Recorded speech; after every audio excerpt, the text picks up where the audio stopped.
కార్యకర్తలు అందరం కూడా ఒక పండగ వాతావరణంలో ఆహ్లాదకరంగా ఇవాళ మహానాడు జరిగింది.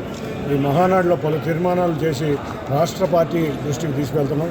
విజయవాడ ఎన్టీఆర్ జిల్లా మొత్తానికి ఏ అభివృద్ధి పనులు అవసరమైనయో, ఏమైతే ముఖ్యమైన కార్యక్రమాలు ఉన్నాయో వీటన్నింటినీ కూడా అధిష్టానానికి తీసుకెళ్ళి ఇవన్నీ రాబోయే 2-3 సంవత్సరాల్లో పూర్తయి ఈ జిల్లాని అన్ని జిల్లాల కన్నా ముందుగా ఆల్రెడీ పెర్ క్యాపిటల్ ఇన్కంలో 2వ జిల్లాగా ఉన్న ఈ జిల్లాని మొదటి జిల్లాగా తీసుకెళ్లాలని మా అందరి నాయకులు కార్యకర్తల కోరిక.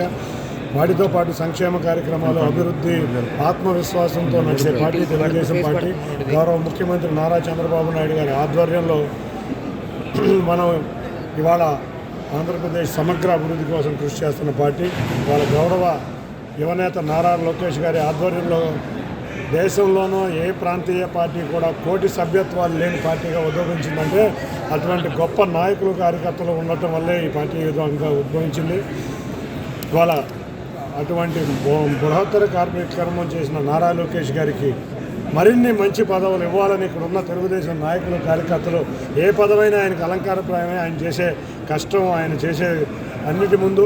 కాబట్టి మరిన్ని మంచి పదవులు వచ్చి త్వరలో చంద్రబాబు నాయుడు గారు, లోకేష్ గారు రాష్ట్రాన్ని పాలించే విధంగా ఉండాలని మేమందరం కోరుకుంటాం. జరుగుతుంది సార్. మాజీ ముఖ్యమంత్రి జగన్మోహన్ రెడ్డి మీడియా సమావేశం ఆద్యాంత కేసు నేను చిన్ని గారి మీద సాగింది.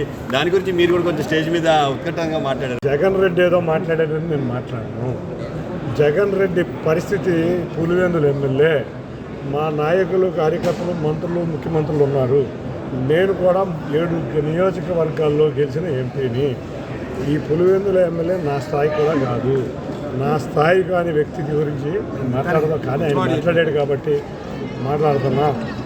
నేను ఏదన్నా చెప్పుకోవాలంటే మా నాయకుడికి, మా యువనేతకి, మా తెలుగుదేశం పార్టీ నాయకులకి, కార్యకర్తలకి, నన్ను విజయవాడలో భారీ మెజారిటీతో, రికార్డు స్థాయి మెజారిటీతో గెలిపించిన విజయవాడ పార్లమెంటు ప్రజలకే చెప్తా, జగన్ రెడ్డి లిక్కర్ స్కామ్ జరిగిందా లేదా? మీ ప్రభుత్వమా కాదా? మా ప్రభుత్వమా? లిక్కర్ స్కామ్ జరిగిందని ఒప్పుకుంటే, నిజమని ఒప్పుకుంటే 3600 కోట్లే కాదు 1,00,000 కోట్లు అని చెప్తున్నారు కొన్ని టీవీలు చూస్తే. 3600 కోట్లు డిస్టిలరీస్ దగ్గరే, కానీ షాపుల్లోంచి 1,00,000 కోట్లు అంట. ఎప్పుడు కూడా క్యాష్ పేమెంట్స్ జరిగినాయి. ఈ క్యాష్ పేమెంట్స్ ఎక్కడికి వెళ్ళినాయి? ఈ 3600 కోట్లు ఎక్కడికి వెళ్ళినాయి? నాకు ఎప్పుడో ఒక రాజకేశిరెడ్డితో ఉన్న 2001లో 2021లో లింకులు తీసుకొచ్చి నేను స్కీమ్ చేస్తానంటే స్కామ్ జరిగిందా? జరిగితే నీ గవర్నమెంటేనా? మరి ఎవరి గవర్నమెంట్? మరి నీ గవర్నమెంట్లో స్కామ్ జరిగిందంటే నువ్వేగా ముందు దోషివి. కాబట్టి దోషివి నువ్వు. దోషి పలు రకాలుగా డ్రామాలు ఆడుతూ ఉంటాడు. ఈ జగన్ రెడ్డి డ్రామాలు అందరం చూసాం. జగన్ రెడ్డి పాలేర్లు, జగన్ రెడ్డి రౌడీలు, జగన్ రెడ్డి గోండాలు, రకరకాల డ్రామాలు ఆడుతూ ఉంటారు. మొన్న కూడా ఒక కొత్త డ్రామా జరిగింది కృష్ణా జిల్లాలో. మేము ఎక్కడా తిరుగురు ఆపలా. ఆ రోజు ప్రశాంతంగా తిరుగురు మున్సిపల్ కౌన్సిల్ అంతా వదిలింది. కౌన్సిలర్లను ఎక్కడ ఆపలా. కానీ రౌడీలు కొంతమంది కారులో వెళ్ళారు. రౌడీలను ఆపాం. మా కార్యకర్తలు, నాయకులు రౌడీలను ఆపాం. అంతేగాని ఎక్కడా కూడా కౌన్సిలర్ని ఆపామా? ఎడైనా చూపించారా మేము ఆపింది? మేము ఆపిందే రౌడీల్ని. మా కార్యకర్తలు కానీ, మా నాయకులు కానీ ఏ కొండూరు రావద్దు అని ముందు రోజు చెప్పాం. రౌడీలు వద్దు, ప్రశాంతంగా తిరువూరులో ఎలక్షన్ జరగాలని చెప్పాం. ప్రశాంతత చెడగొట్టి మేము క్యాంపులు పెట్టలేదుగా. మేము క్యాంప్ పెట్టాము. అధికార పక్షంలో మేము క్యాంప్ పెట్టలేదు.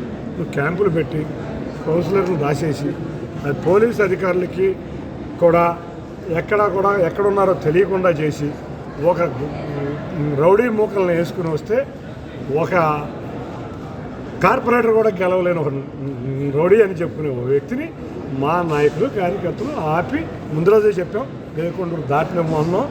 మా నాయకులు చెప్పారు, కార్యకర్తలు చెప్పారు. అదే దాటలేకుండా ప్రశాంతంగా ఎలక్షన్ చేయడానికి మేము పోలీసులకు హ్యాండ్ ఓవర్ చేయడం జరిగింది. కానీ మీడియాల్లో జగన్ రెడ్డి కూడా వచ్చేసి ఏమని చెప్పాడు? మేము కిడ్నాప్ చేసామా? మరి నీ దగ్గర కార్పొరేటర్లు ఉన్నారు కదా, ఎందుకు తీసుకెళ్ళా? పోలీసు రక్షణ కల్పించారు కదా, ఎందుకు తీసుకెళ్ళా? వాళ్ళు వెళ్తే ఓటేరని నాకు తెలుసు చేసి పోలీసుల మీద ఎదురు కేసు పెట్టి హైకోర్టు కూడా చాలా వార్నింగ్ ఇచ్చింది. చూశారో లేదు? రేపు కోర్టులో ఏం సమాధానం చెప్పుకుంటారు? కార్పొరేటర్లు మా దగ్గర లేరుగా, మరి ఎక్కడున్నారు? పోలీసులు ఎందుకు ఇంటిమేట్ చేయలేదు? ఎన్ని డ్రామాలు ఆడే ఈ కంపెనీలు, ఈ డ్రామా ఆర్టిస్టులని వెంబడి పెట్టుకుని ఇటువంటి డ్రామాలు ఆడతాయి.